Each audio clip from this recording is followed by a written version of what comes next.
Welcome. It is Mitch. I am on YouTube. Second rendition, second episode of this. Still no name for it. Knicks Talk, Knicks Chatter. However you want to slice up the pie, fine by me. One thing you can do to help out, click like, click subscribe. Goes a long way. Trying to get this YouTube channel lifted up off the ground. Long-term plan. Hope to have some live streams during games going. Once October, November, December roll around and the season gets into full swing. For now, obviously, a lot of offseason topics. Knicks made their fireworks early on in the offseason. The acquisition of Mikal Bridges, losing Isaiah Hartenstein to Oklahoma City. There's still some things left for them to clean up, primarily that backup center spot behind Mitchell Robinson and how they address that, or if they just go as is, rolling into the regular season with Jericho Sims as the number two. As for today, we will talk potential options for that number two center spot via trade, via free agency, what's left out there, what are people saying. There was a Karl-Anthony Towns, I don't know if I want to call it rumor report earlier this week that the Knicks still have heavy interest in him from Knicks Fan TV. We're going to start, though, with PG1. We're going to start with Jalen Brunson. Jalen Brunson has been a savior, a godsend for this franchise ever since he arrived. I think he has individually already exceeded most people's expectations. Mine, he certainly has. Can't speak for everyone. He has a big decision on his plate. Could come this offseason, could come next offseason. That is, of course, a contract extension. What makes his contract extension situation so fascinating are reports that came out earlier this summer that Jalen Brunson was considering signing it this go-around before this season. Why that matters so much. If Brunson decides to sign his extension this summer, I believe the numbers are 4 years, $156 million. If he waits until next summer for the max, it would be 5 years, $269 million. You're talking about a difference of over $100 million in the long run for this next contract. Now, why would he do it? The one obvious reason. Under the new CBA, super teams are gone. There's no more big threes. I think that's better for the game. Hopefully creates more parity. We've seen different winners in recent years. Boston this year, Denver last year. Hopefully that keeps trending in that direction for the league. I think parity is good. It was always fun watching Golden State against LeBron, teeing off Golden State and Cleveland all those years, but it was almost as if some seasons it was a foregone conclusion, like, hey, as long as Cleveland stays healthy, as long as Golden State stays healthy, one wins the East, one wins the West. There you go. There's your NBA Finals matchup. Parity's good, in my opinion. Because of the new CBA, and because there are some restrictions, you have the first apron and you have the second apron, and you have a lot of owners that might be somewhat hesitant about getting or dipping their toes into the luxury tax. It will limit those big threes. You won't really see it too much anymore. If Brunson signs this summer, 4 years, $156 million, he will be giving the Knicks financial flexibility to go out and still take, I would say, some fairly heavy swings.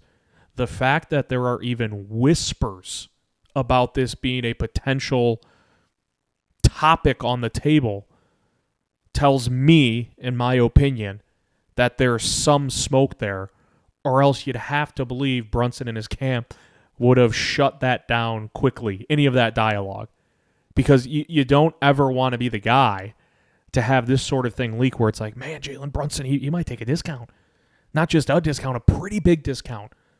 4 years, 156, or 5 years, 269 if he waits until next year. And you don't want to be the guy to have that leak and then be like, I'm going to take the max. And guess what? Wouldn't blame him if he did. While this would help the Knicks immensely, there's a large part of me that's like, dude, Brunson, just take your bag. Take your bag. You've earned it. Yeah, it's going to, tie up the Knicks a little bit more than if you take the discount, or a lot more if you take discount, but you've earned it. If Brunson actually takes this discount for the Knicks, and this summer he signs on the dotted line, and the extension this summer is a little over $100 million less than what he could get next year, even without a title yet, you can build the statue. You can give him the key to the city. I'm fine with whatever. I mean, it's unheard of. Remember like when Tom Brady was with the New England Patriots, and there were always those stories that would circulate around training camp, like, hey, Brady kind of took a little bit of a discount so New England could add a piece here or add a piece there, offense, defense, linebacker, corner, maybe a wide receiver 3, whatever it was. And they were valid. But those came out every once in a while. You're like, man, look at Brady taking the discount. Now, it's not to this extent, at least we don't think, right, that Brady was taking this sort of a route to give New England financial flexibility when he was doing this with New England. It wasn't, the difference of over $100 million in one more or one less year on the total contract. But you always heard it with Tom Brady. I know with LeBron and his new deal with the Lakers, what was it? He took $3 or $4 million less than the max to provide a little bit of wiggle room for the Lakers in case they want to do something. Otherwise, it's been a quiet offseason for them. Different story for a different day. With Brunson, you're talking about a difference of over $100 million. If he does that this summer, he can do no wrong in the eyes of Knicks fans going forward. It'd be impossible. He's already beloved. Again, he's already exceeded a lot of people's expectations individually, including mine, for what he has brought to the table as a PG1 for New York, a franchise that was starving for competence at starting point guard for decades. Now they have that with Brunson. And now you're telling us there's a chance he takes the extension this time around to give this front office more darts to throw at the dartboard. It would be incredible. It'd be absolutely incredible. But again, part of me is just like, dude, take the bag. Take the bag. No one's going to blame you. And no one would. We'll see how that pans out. Believe he's eligible to sign that extension this summer, July 12th. Mitch, I am on YouTube. You can help out a lot. Click like. Click subscribe. It's very easy to do. I mean, it's very easy to do. Click the thumbs up. If you want to do thumbs down, fine. Go ahead. Just give it some interaction. But click that subscribe button. It helps out. The one vacancy the Knicks still have to figure out, at least most of us think, is the backup center spot. Precious Achiuwa is still a free agent. He's he can be a 5. He's more of a 4, but he can be a hybrid if you need him to be. You lose Isaiah Hartenstein, it's a huge hit. It's a huge hit to the roster. He ended up being the starter when Mitchell Robinson went down and never gave that starting role up once Robinson returned from injury. There was too much of a rhythm, too much of a groove with that starting 5 to take Hartenstein out of it during the stretch run of the regular season and into the postseason, and they both ended up, getting their minutes before Robinson went down against Philadelphia, and that ultimately ended his season. But it leaves the Knicks with, I don't want to say like an overly glaring hole, because I think that's kind of a slap in the face to Jericho Sims, but I do believe it needs to be addressed. The problem with the Knicks addressing the center spot is, one, right now they don't have much financial flexibility to do much of anything if they wanted to dip into the trade waters. And two, the free agent centers are pretty much gone. The ones that you were kind of circling at the outset of free agency. I know with Eddie Presti's Twitter spaces that I'm sure a lot of you are in. I join them every night. It got to a point of desperation last week where iHeart left and people were like, James Weissman's still out there, Thomas Bryant's still out there. I'm like, no, oh my God, no. And then people were throwing out ideas like, what about Vucevic? And it's like, his contract's too much. You'd have to match it up. You're not giving up a guy like Julius Randle to bring in Vucevic. So people are like, what about trading Robinson? And it's like, if you do that, you still have the same problem. You still have a starting center, but no real proven viable backup center. So I didn't like that idea. Now we've heard Utah potentially could be shopping Walker Kessler, young, entering his 3rd year, good rim protector, similar to Mitchell Robinson, I think, on the offensive end. Like, the ball's not ever going to work through him. He's not a shot creator. He will take the occasional three-pointer, but he's not going to fill it up from beyond the arc. But if you're talking about a guy who would be your number 2 behind Mitchell Robinson, be a great fit. The problem, you're dealing with Danny Ainge, who's running the show in Utah, and he's going to want a king's ransom even for a 3rd-year center who at times appeared to fall out of favor last year with the Jazz. I think I would do this in a heartbeat if it was just, there were rumors that Utah wants at least 2 first-round picks, because apparently someone threw that out there, or someone was flinging crap at the wall, said 2 first-round picks, and it sounded like Utah might have shut that down, or maybe that's what the bare minimum of what they're asking. The Knicks could offer the protected first that they have through Detroit and the protected first they have through Washington. I don't think Danny Ainge is signing up for that. I really don't. If he does, I would do that. A lot of people have thrown out the idea of those 2 picks plus Deuce McBride. I like Deuce. I don't think I want to lose Deuce McBride for a number 2 center, but you do have some insurance there. Remember, the Knicks traded up 4 spots in the second round and gave up 3 future second-round picks for Tyler Kolek, rookie point guard on Marquette, who I think is a beautiful fit for this roster in the second unit if he ever gets to that point where he is the PG2 behind Brunson. The Walker Kessler thing is fascinating. I don't think it quite reaches pie in the sky. I don't think it's some like fairy tale dream for the Knicks. I think it's possible. It's just a lot more tough because you're dealing with Danny Ainge, who knows you probably need a backup center, and you used most of your first-round picks for the Mikal Bridges trade. So you have those 2 protected picks, but they're not really as valuable as a true first-round unprotected pick because if you look at the state Detroit's in, and they've added some vets this offseason, Malik Beasley and Tobias Harris, and they have some young weapons, Cade Cunningham, Ivy's there, Jalen Duren, who would be a perfect fit for New York at center. But those picks with Detroit and Washington could end up, once they convey, just be second-round picks. Like, they might never, like, it's top 10 protected, top 15 protected throughout the next couple of years, at least for one of them. So they could end up being second-round picks. So it seems far-fetched that New York's going to have an offer that A, beats out other teams' offers if they're going after Walker Kessler, and B, gets Danny Ainge to be like, yeah, I love this. Sign up. Sign me up. Shake my hand. Let's go. Get it done. It just seems far-fetched. But again, I know I didn't have Brooklyn making a deal with the Knicks to send Bridges over. I didn't have that on my bingo card. Now, again, the Nets got a really, really nice return in terms of draft picks, but I still didn't have that on my score sheet, thinking Brooklyn would ever sign up for that with the Knicks primarily. So who knows? If they can work a deal for Bridges with Brooklyn this offseason and get Danny Ainge to trade Walker Kessler to New York for picks, that'll be one successful offseason for New York on paper, and then you got to see it play out. Last thing I wanted to address is it came from Knicks Fan TV. Karl-Anthony Towns' name floated out there. I think it was CP that said there is legitimate interest that the Knicks still have in Karl-Anthony Towns. Karl-Anthony Towns, of course, is a CAA client. I believe Leon Rose used to represent him when he was an agent before he took over the front office for the Knicks. So there's ties there, there's connections there. And let's not forget, I feel like every single season the last 3 years, has there not been at least one point where Karl-Anthony Towns' name pops up in a story, and it's like, oh, there's whispers, the Knicks have interest. The Knicks have interest. It's one thing to have interest in a player.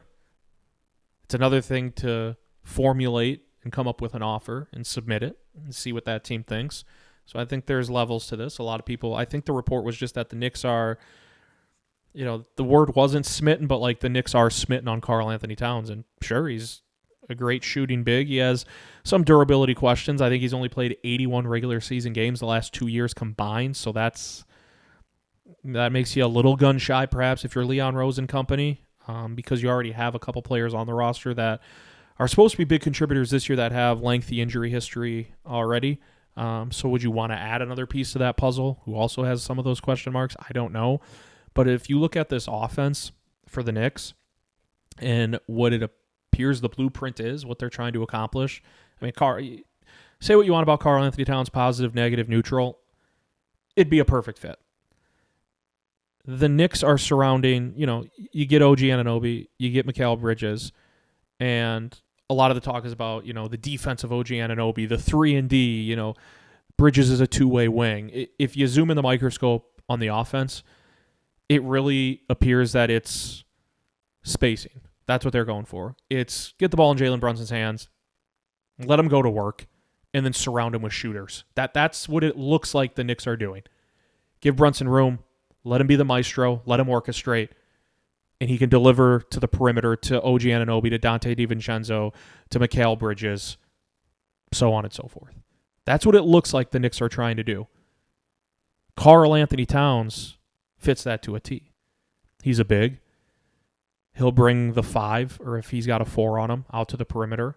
A lot of those guys, a lot of the bigs that are forced to guard on the perimeter can get uncomfortable in that situation. Karl-Anthony Towns is a guy who he doesn't kill momentum.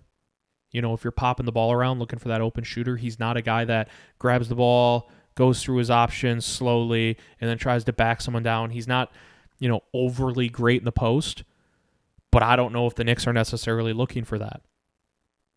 The problem with a potential Karl-Anthony Towns trade is the money. He's got a fat contract. You'd obviously be giving up Julius Randle, and that makes a lot of Knicks fans upset, rightfully so, but you'd also probably have to throw in a Mitchell Robinson. And so does that make you better if you're giving up Mitchell Robinson and Julius Randle for Karl-Anthony Towns? I think certainly the depth takes a hit. Cat is giving you something that Mitchell Robinson doesn't, that Julius Randle does offer, but not to the extent of Cat, and that's the perimeter shooting. Julius has turned into more of a bruiser, a banger in the post, which is fine. But I think the fit for what the Knicks are trying to do would be perfect with Cat. I don't know how that trade looks and how it would come to fruition where you would sit back at the end of the day and say, yes, love that move by the Knicks. Love that move by the Knicks for what they gave up. Because I think they'd have to take a bigger bite out of the apple in terms of what they are giving up to get a Karl-Anthony Towns. But there are connections. CAA, Leon Rose, one thing to watch with the Timberwolves, I brought it up in Eddie's space. Who's going to be running the show in Minnesota? Glenn Taylor's been running the Timberwolves for years and decades, and had an agreement in place to let Alex Rodriguez and Mark Lore take over. And the payments were being made in order, and all of a sudden last year came to a halt. It almost seemed like Glenn Taylor wanted to be like, whoa. I want to retain my ownership with Minnesota. So much so that it's now going to court. They're going to have to figure it out. I don't know how that looks. I'm not in the know completely on, how that shakes out. I have read some stories from people who seem to be tied in pretty well that believe A-Rod and company are going to win if it goes that far. They'll get ownership based off how it's all unraveled so far. But there are others that are saying if Glenn Taylor is the owner of the Wolves, it's almost business as usual. He wants to run it back. Whereas there was a story from Woj that said Alex Rodriguez and Mark Lore had submitted financial projections for next year to the league, and it indicated financial cuts that would come from the roster that would have Minnesota below the luxury tax. And that got the ball rolling on people thinking, well, if they are making significant or semi-significant cuts to the roster, you're thinking, who would it be? They're not getting rid of Ant. Is it Towns? Is it Gobert? Is it Jade McDaniels? A lot of people started circling Towns in his contract. And keep in mind, who's the general manager of the New York Knicks? It's Gerson Rosas. Why does that matter? He was the president of basketball operations for Minnesota. He and Karl-Anthony Towns seem to have a great relationship. When Rosas was let go by Minnesota, and if you want to know why he was let go, just Google it. I'm not going to say it on here.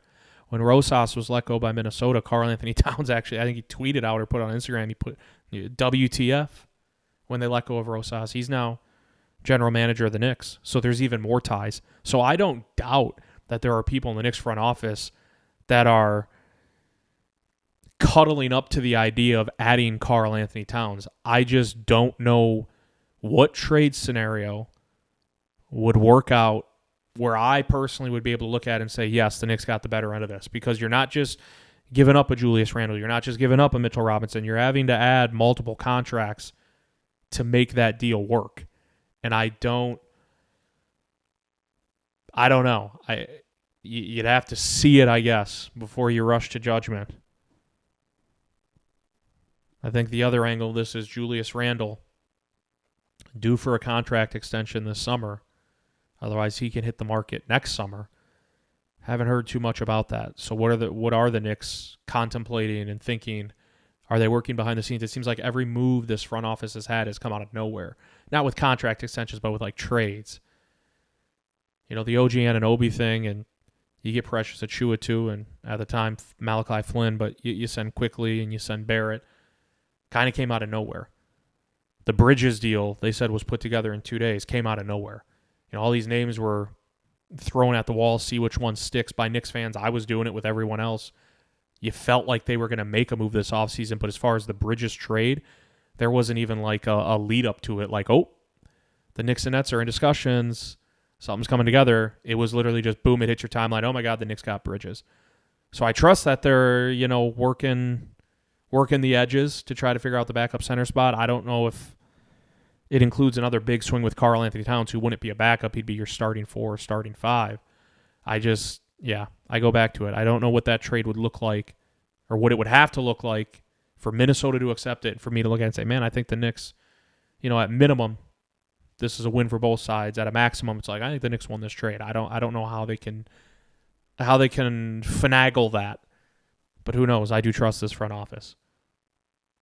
I go back to it. If it's Walker Kessler and it's those two protecteds, Detroit and Washington, I'd do it in a heartbeat. I don't think Danny Ainge does it.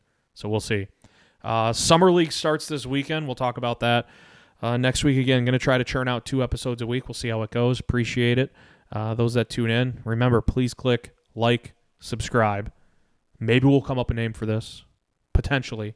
For now, it's just Knicks Talk, Knicks Chatter. We'll see you next week.